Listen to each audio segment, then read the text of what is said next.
On Saturday, October 11th, Vernon Downs will host $1 million worth of stakes races in a brand new event from the New York Sire Stakes called the Big Apple. And they will have the 2-year-olds on the trot and on the pace. The boys and the girls will all compete in 4 $250,000 races, carded as races 7 through 10. The action starts at 5:05, and you can get free harness IPPs as well as watch it all live on DRF. Just check out the QR code on the screen.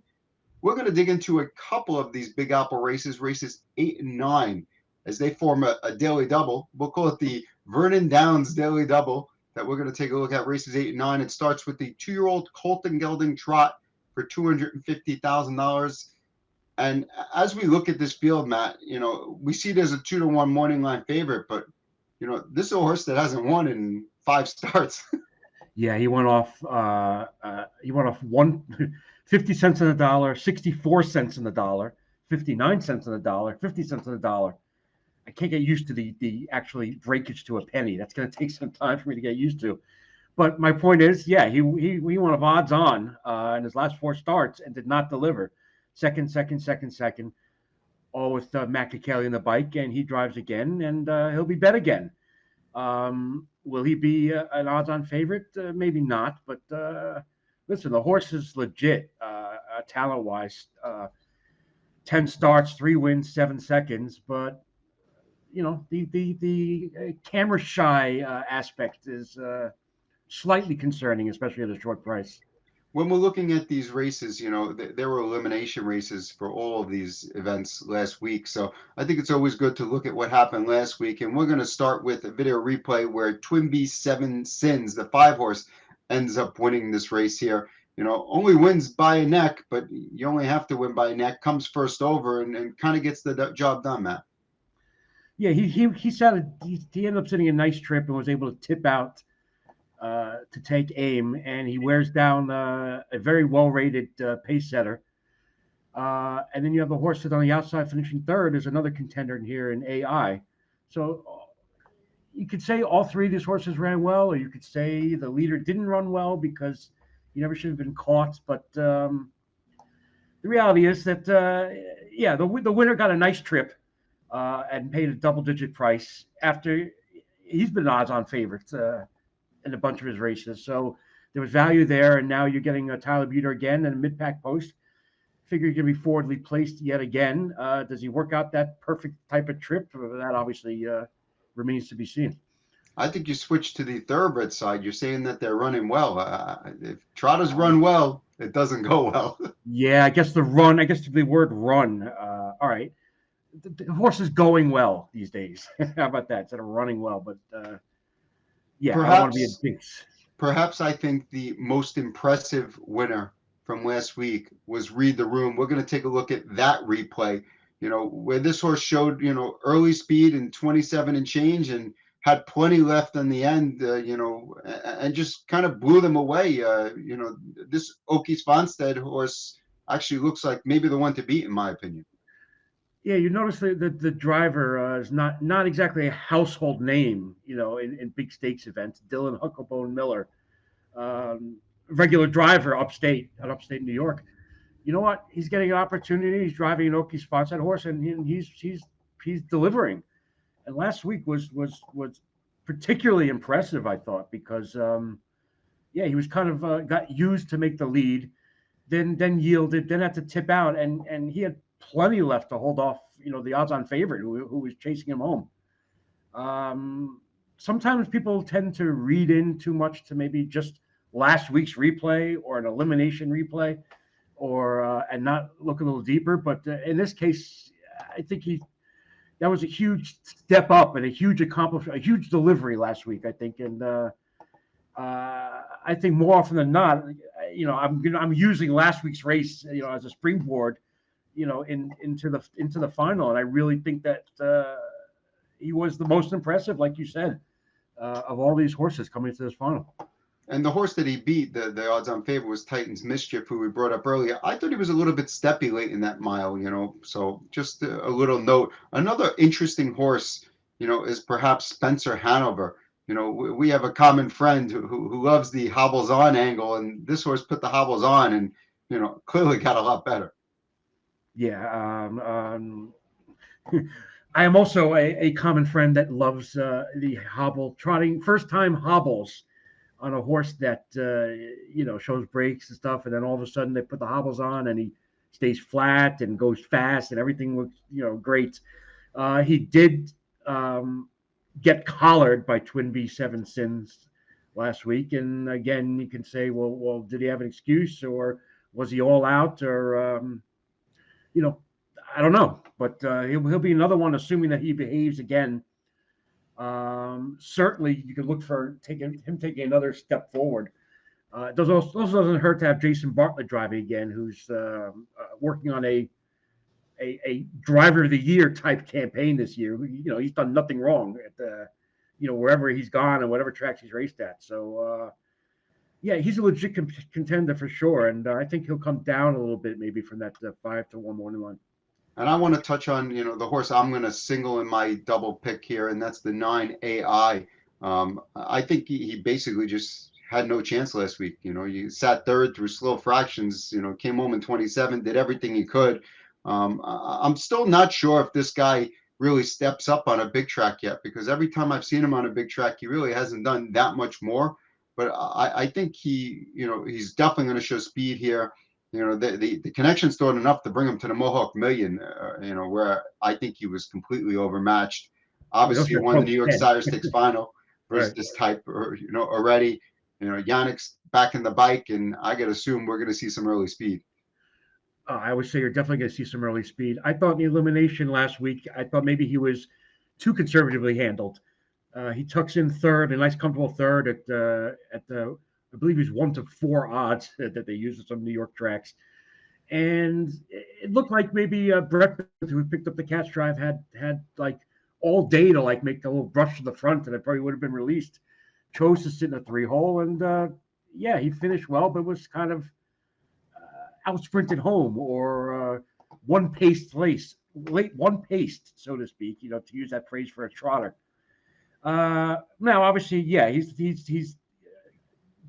the most accomplished in this race, coming off the Sire Stakes final, and obviously, yes, you're getting Yannick Giwner back in the bike, which is big. He's going to be forwardly placed, and I also think he's going to be bet. He's going to be lower than the 5-1. I think. Do you think he even possibly goes off the favorite because people are scared of the second-itis with Titan Mischief? I think that is possible, but I looked at this horse a long time, and I decided not to use him in my double play. Yeah, I could see him being, maybe the 2-1 favorite or something like that. Yeah, we're going to move on to race number 9, the second leg of the double. And I don't know that I felt as strongly about the second leg as I did about the first. I kind of like my pick a lot in the first. Not that I don't like my picks in the second. I think I have some solid selections here, but you look up at the board and the morning line favorite is Liberty Style at 3-1, and we'll take a look at the replay shortly. Not yet, but I didn't think the effort was that great last time. Well, what do you think? I mean, Bartlett tried to leave. It was only a 6-horse field, but he did have the outside post. Ended up kind of floating out there. Ended up parked out like near the back and just took back to last. And then he had just too far to come. So I mean, that ended his 3-race winning streak. So again, how much do we look into that race in like kind of like a negative style? When you look at his prior 3 races, he's a Sire Stakes champion and won, had won 3 in a row coming up into the Big Apple elimination. So again, do we drop him down a peg just because he had to come from last week, or do we say, well, geez, maybe he's regressing? I think we don't have to read too much into that elimination race last week. He did get up for third. He did make the final. But yeah, he was left with. He did miss a month of time, so I'll also give him that. It was a month before his previous start, but but why don't we take a look at the first elimination from last week, which is won by Longshore. Jason Bartlett actually drove this one last week, and he's not driving this week. He's taking Liberty Style. Yannick Giwner is going to drive Longshore. Yeah, aside from a couple of breaks, which are both at the Saratoga on a half-mile track, he's really done nothing wrong. And you see, he keeps coming. He's all out, but he does keep coming to nail the the pace setter, and they went, and did a pretty decent mile there at 51-2, and he still came home in 27. So yeah, he's absolutely. I'm sorry, she is absolutely a contender here.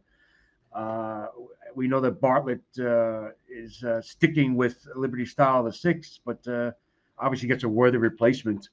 And she, at her 7-2 morning line, which is a fair price in this wide open race, she's clearly a contender. I did not use her in the 3 horses. I did use in my double, and maybe I didn't use him because of for like I don't want to say like for value reasons because he's going to be too short. I just didn't want to. I ended up using 3 horses. I didn't want to spread too much, and he was kind of like my 4th horse. If I mix them all up and pull them out, he's number 4 on the list. So I did drop him for my ticket, but I ended up using 3 horses and 3 horses from the outside of the gate. We talked about Liberty Style, odds-on Monetary, who's going to be a speedball, and Hunting Memories. The 8 horses are kind of very interesting late bloomer with only 4 starts and no stakes experience up until last week's elimination. Which I found interesting. We did see Hunting Memories. That was the horse that Longshore beat in that last race. And It's interesting, Longshore, for those of you who used Harness IPPs, and you can get them for free for this card if you go on to if you check out the QR code we showed earlier, or if you go to drf.com/harness, click on a banner. This horse Longshore is 2 for 2 at Vernon Downs, which we give you the individual track stats. So that's something to look at. Why don't we take a look at the second elimination? We mentioned Liberty Style was in that one. It was won by Odds On Monetary, who, for my money, Odds On Monetary, was super impressive. She wasn't touched late. And you know what? Liberty Style was just late. Yeah, as we can see by the lovely camera work there. We talked about Liberty Style. That was that we had ended up with too much to do and was in the stretch, but was enough to get him to the final, and figure he'll be better, like you said, the month off, the I guess not major urgency to win, although I'm sure Bartlett was 100% on go there. It's just the trip kind of didn't work out. But yeah, you can't take anything away from Odds On Monetary. He had to qualify after throwing a couple breaks in the New York Sire Stakes final. That was over the half-mile track. He glided over the larger track last week. That was the first time also that Ridge Warren drove him for the Travis Alexander barn, and he's been picking up more and more catch strides for this barn. Yeah, he's fine to the front. It's just a question if it yields to somebody or gets roughed up too much, or if somebody else wants to brush or challenge early. But he's definitely a front runner, and that makes him a contender, at any track, any race. Why don't we take a look at our tickets for these double sequence? I'm going with a $10 double. We're going to key AI, and I'm using Longshore and Odds On Monetary. It's not the priciest play in the world, but I think this is still let's say a $20 to $25 double, return, with either of those horses, Matt. Well, it looks like we had the same strategy, which was to limit it to like around $20 or something like that. I don't think AI is not a huge favorite, and there's no odds-on favorite to key in here, so the money's going to be spread. So I don't see anything wrong with 2 $10 doubles. I ended up using 3 $6 doubles. Ended up keying. Read the room with the Dylan Huckable Miller on the Okies Fonset for reasons that we discussed. If he just builds any more off that elimination race, I think he's the best in here. And you have the connections in your corner from Okies Fonset, that barn. They don't mess around with the horses that they show up to perform. So I'm going to take a shot and key him. I don't know what price. He's 6 to 1 on the morning line. I suspect he'll get a little bit a bet more, and I think he deserves it. And then I spread with 3 horses: Liberty Style, Odds On Monetary, and Hunting Memories, which we didn't really touch on that much, but interesting. I guess the horse was a late bloomer, so he missed all the New York Sire Stakes. Raced at Philly in 3 starts, and now was a 2. Obviously raced well, and was an odds-on favorite coming into last week's elimination. and raced well. Just got collared. I don't know how much speed. I don't know how much the Eagle hole is going to hurt him, but I think he's capable, and I don't want to get beat by him. So I'm using him as well as the 6 and the 7 for an $18 play. So you got a couple of different ways you can go with this double play. That's races 8 and 9 at Vernon. The first race post time is 5:05 p.m. Remember, the other stakes finals are races 7 and 10. They don't form a pick 4, but they're all there. I think there is a pick 3, 7, 8, 9. So if you don't like Correct. double plays, you want to play a pick 3, you can play an all stakes pick 3, 7, 8, and 9. It's a great night of racing at Vernon Downs on Saturday. Good luck.